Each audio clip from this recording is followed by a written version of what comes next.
Do we live in the 60s or in the 90s? The troubleshooters are worried now. In the preventers.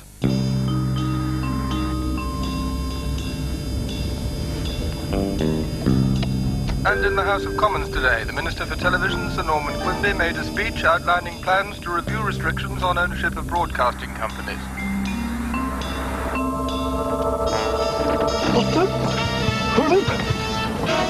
How the...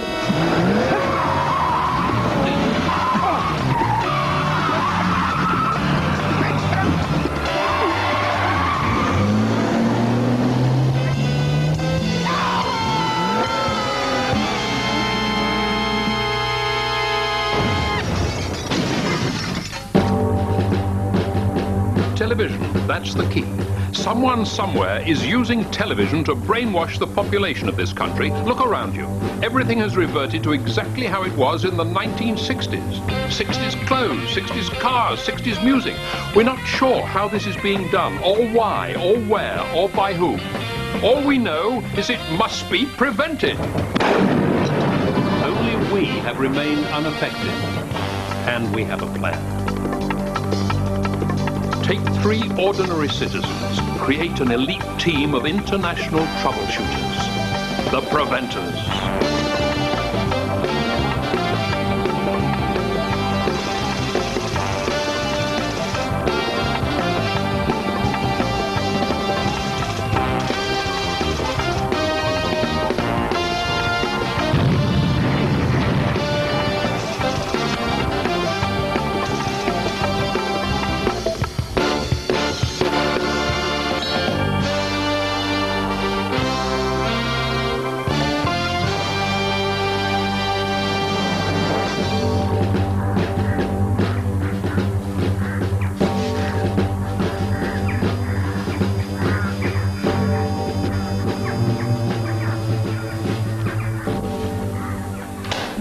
No. I said a drinks cabinet shaped like a globe. Ah, the preventers. Craig Sturdy, Penelope Gold, and the third one. Mike Stallion. That's right. Stallion by name, stallion by nature, eh? Well, not so you'd noticed lately, to be honest. Now, as you know, we believe a sinister consortium, known only as the consortium, plans to take over all the television broadcasting in this country. So, who exactly is in this consortium known only as the consortium, Controller? Known only as the controller. We don't know. Our best guess is that it consists of media barons from around the world and is masterminded by this man. Roger Stavro-Mordic, the Australian newspaper and TV tycoon. Ah, just as I thought. What did you think, Penny? That would be telling. That's rather enigmatic. I'm an enigmatic woman. Uh-huh. Or am I? Now this is Sir Norman Quimby. Until last night, Minister for Television. What happened last night? He drove his car over a cliff at the quarry. I see. And were there any suspicious circumstances? He drove his car over a cliff at the quarry. Twice in one night. That is suspicious. We believe this could be the work of the consortium. Makes sense. They assassinate the minister. Get one of their own men into the ministry in his place. And get one of their own men into the ministry in his place. You said that, didn't you? Precisely. Now your mission, should you choose to accept it, is to investigate, find out what's going on, and prevent it. Leave it to us, Controller. Goodbye, the preventers. And goodbye. Now, this is our friend the Minister. You're absolutely sure you want to look. He's not a pretty sight. I'll be all right, thank you, Doctor. As you wish. Right. Here goes. Oh! You okay, Penny? Yes, I'm all right. It's just a yellow shirt with a salmon tie. And look at these marks round his neck. It's almost as if he were throttled by a bunch of flowers. Now, this chappie over here was in the car with our friend. The minister had a passenger. Apparently. Prepare yourselves.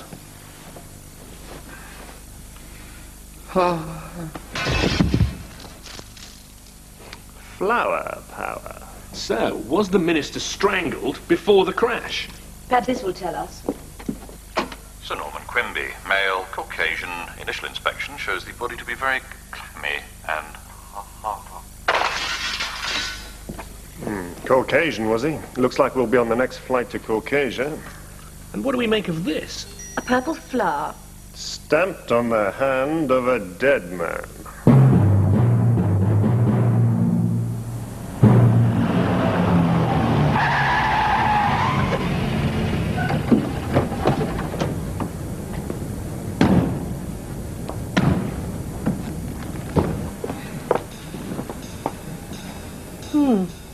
Looks like someone has paid us a little visit. They might still be in there. Penny, you go in there and find out. Mike and I'll go round through the garden and take them by surprise. Right.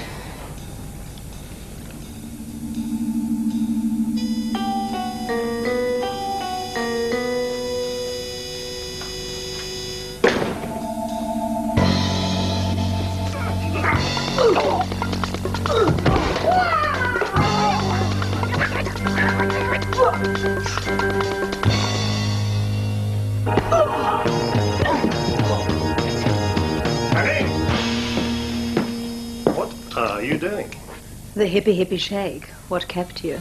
It's like a jungle out there. Where's Mike? I left him up a banyan tree. Martini? You took the words right out of my mouth. You know, a good martini is like a beautiful woman. How do you mean, Craig? You know. Nice.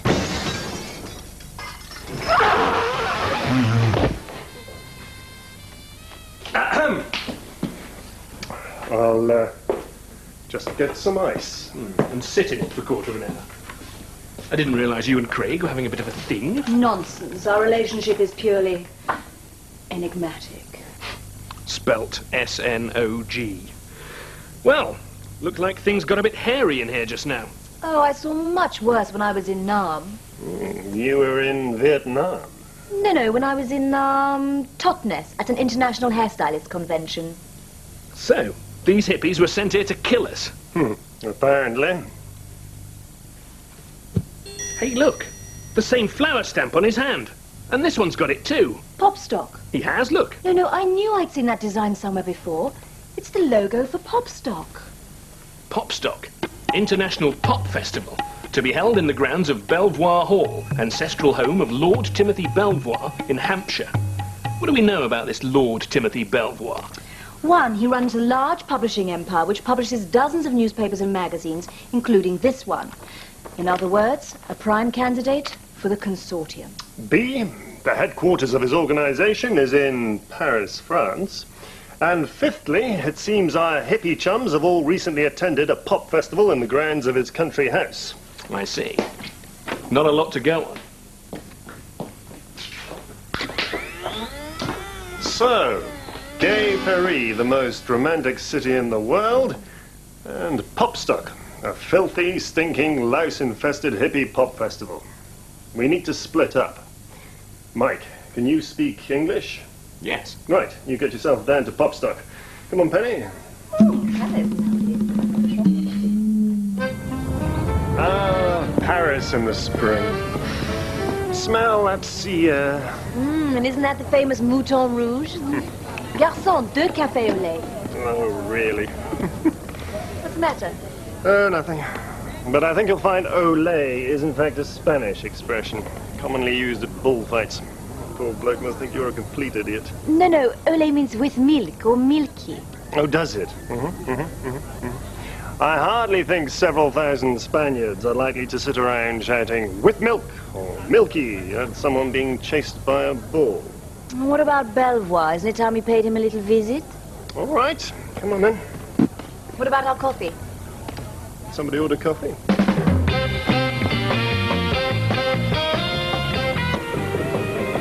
Enjoy, babe. Cool, man. Now look, first of all, I want to make some things absolutely crystal clear. I'm not prepared to share a tent with some yeti from Derbyshire with 4-day-old food in his beard. I want clean towels, a full English breakfast, and can you please keep the music down? Okay, let's get on with it. You're too square, Daddy-o. Well, you lot were supposed to be into peace.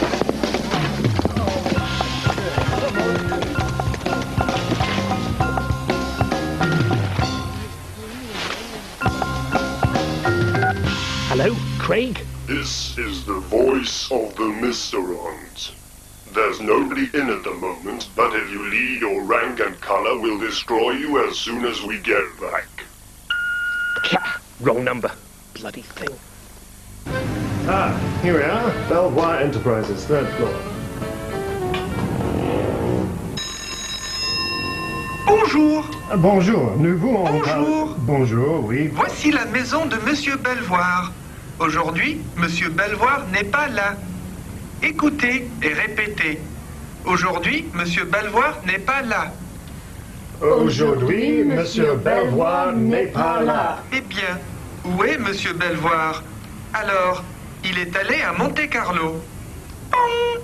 Il est allé à Monte-Carlo. Répétez. Il est allé à Monte-Carlo.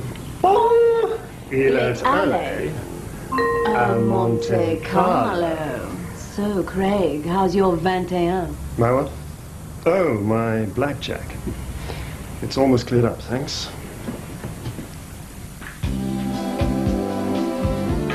Bonjour, mesdames et messieurs. Et rien ne va plus.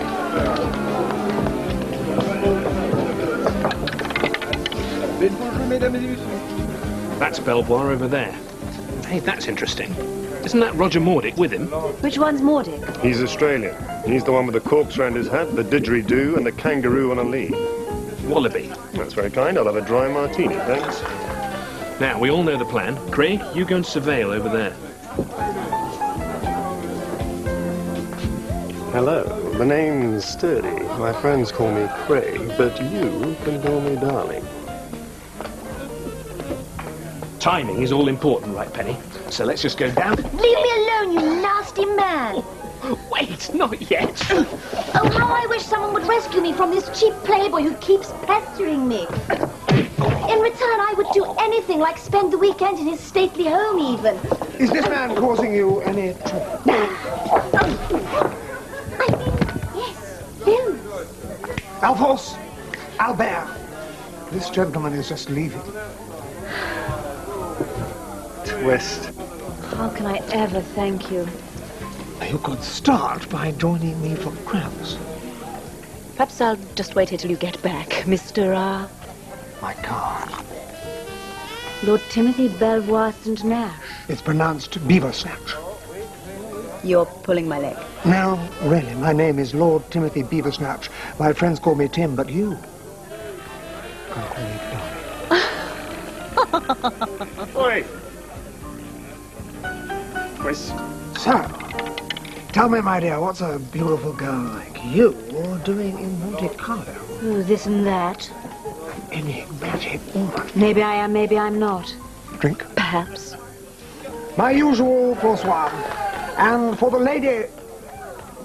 Let me. I think a vodka martini. Very dry with a twist of lime and a pair of subtle green olives to match the fabulous green eyes.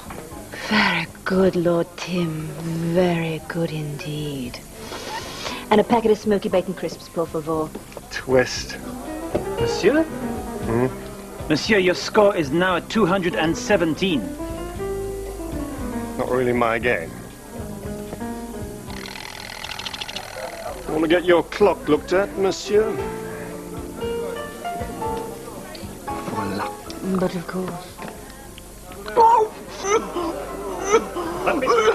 It's okay, everyone. I'm a doctor. I've got him in the palm of my fist. He's taking me to Belvoir Hall by private jet tonight. Bravo! Most unusual technique. You really are full of surprises, aren't you? Shall we?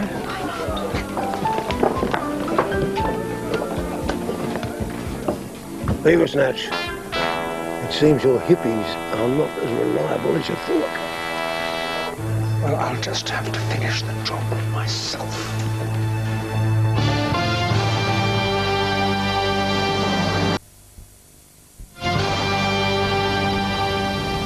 Don't like it. She should have contacted us for her. Penny can look after herself, don't you worry. think she may have broken one of my ribs. We know something big's going on at Popstock. We should bust in there and get her out. Nice grouping. Just be patient, she'll call. Can't help thinking she could be in danger. And that's no place for a woman. And what is a woman's place, would you say, Craig? Oh, I don't know. Kitchen, boutique, maybe. Just slipping out of a silky black negligee and into the shower, perhaps. Glistening as the water flows over her firm, yet firm contours. Damn it all to hell, why doesn't she call? Hello, Penny? Penny! Hello! Hello, Penny. Hello, Mike. It's Penny. Look, I've only got a moment. Lord Tim has just popped out to change his tweed underpants. I can see Popstock from here, and it's rather groovy. And Beaver Snatch Hall is very impressive. I'm in the main drawing room, and there's one of those huge oil paintings with eyes that follow you round the room. Oh, gives me creeps, actually. Anyway, Mike, here's the plan. I've told Lord Tim that I'm a pop singer, and he's agreed to put me on at Popstock. She wants us to be her backing singers at Popstock. What's she offering? Eh? Try and get a door split. Listen, Penny, I'm not sure this is such a great idea. I mean, what songs could we do? Oh, Mike, don't be such a baby. You won't actually have to go on. It's just a ruse to get you in here. Hey, you know that painting whose eyes followed me round the room? But it's even creepier than that. The whole painting's following me round the room.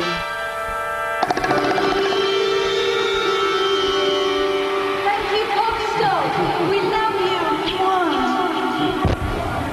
you. We made it. Well, let's not get too excited. Sure, it went well, very well, but no one's truly made it until they've cracked the States. Right. Champagne? Lovely. Come on. Yeah, well. Do you know, I thought that you did very well. I thought you No, well, you were groovy. No, you really were.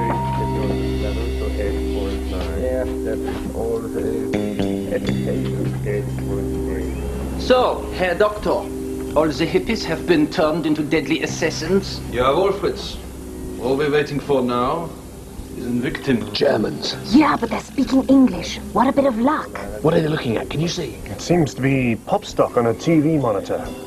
I don't remember that big spiral when we were on, do you? No, what about you, Craig? Craig? Craig! I had better be going. I am supposed to be guarding backstage and... Okay.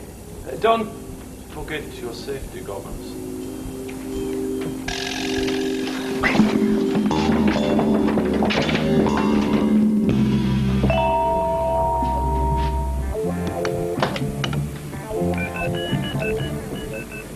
You've got a bit of a soft spot for Lord Tim, I can tell. How? A secret little smile plays around your lips every time you mention his name. Craig, his name is Beaver Snatch. It's all I can do not to laugh like a hyena. Voila! Hey, look! The guy in the next room. He's Dr. Hans Beatnik, the world's foremost expert on hypnosis and brainwashing. Heaven help us if he's gone over to the consortium. Yes, and this appears to be some kind of hit list. The late minister. So, the hippies are brainwashed. Turned into killers. And turned into killers. You said that, didn't you? Can you hear something? What? A sort of hissing noise. Yes, and there's a smell of them. Ovaltine, isn't it?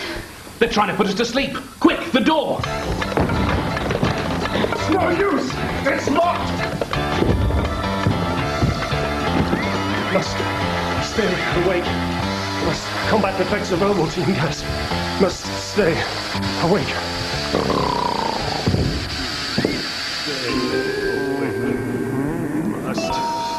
Must stay awake. Penny? Mike? Go on. Got to get out of here. A bunch of keys. Now then, if I remember rightly, keys have exactly the same chemical constitution as gunpowder. If I can just get that key into the lock, I can blow this door off its hinges. Very clever, Mr. Sturdy. But not quite clever enough. Beaver Snatch. Quite so. It will give me great pleasure to kill you, Mr. Sturdy. But first, I'm going to tell you the details of my master plan. to give your friends a chance to escape and rescue you. What have you done with them?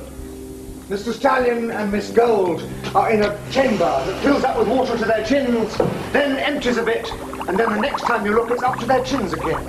You awful big bastard. What are you doing to those hippies out there? I am going to provide the consortium with an expendable army. They will be dispersed to every major city on the face of the globe. How?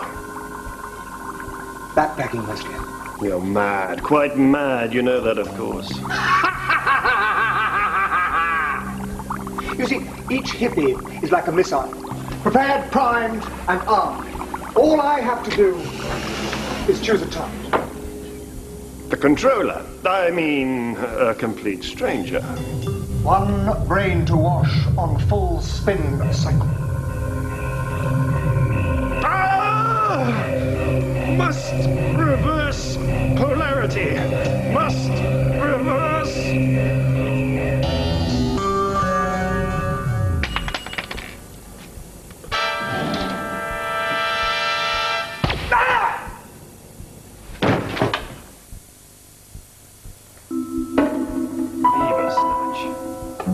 Dead.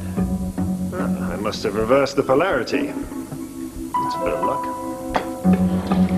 Oh my God! Calm yourself, Mr. Sturdy. I've disposed of his lordship for you. Roger Mordig. But why? Beaver Snatch was a fool. He wanted to join the consortium. Told me all about his army of beatniks and dropouts and how he'd killed Sir Norman Quimby, the Minister for Television. That was his calling card. Terrific. Except that Norman Quimby was a consortium man. Well, I gave him and his hippies one more chance. I'd consider letting him join our organisation if he could kill you, the preventers. And did he? No, Mr. Sturdy. He bungled even that simple task. No matter. I don't think the consortium is in danger from a fancy team of troubleshooters in polar neck sweaters.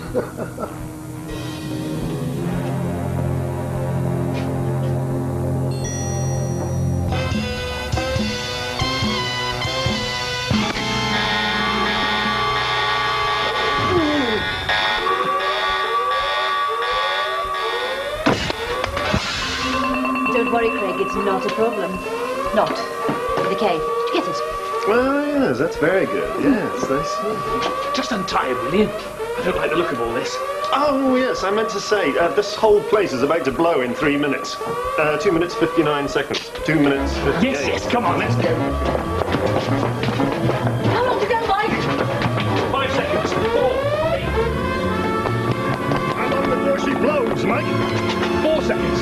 3, 2. How long now, Mike? 3 seconds. 2, 1. Actually, I think there's something wrong with my watch.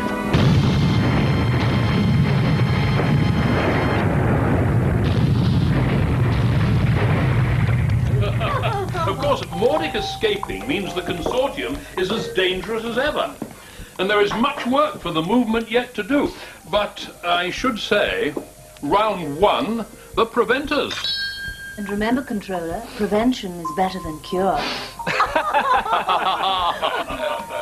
You know, there's still one thing I don't understand. One thing? What's that, Craig? Why do straight things look bent in bathwater? I think that's just you, Craig. Oh.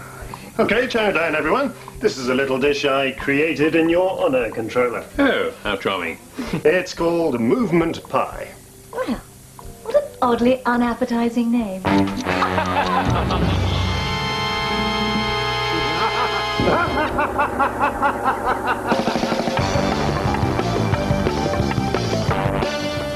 Meg and Joyce are in big trouble next, inside Cell Block H.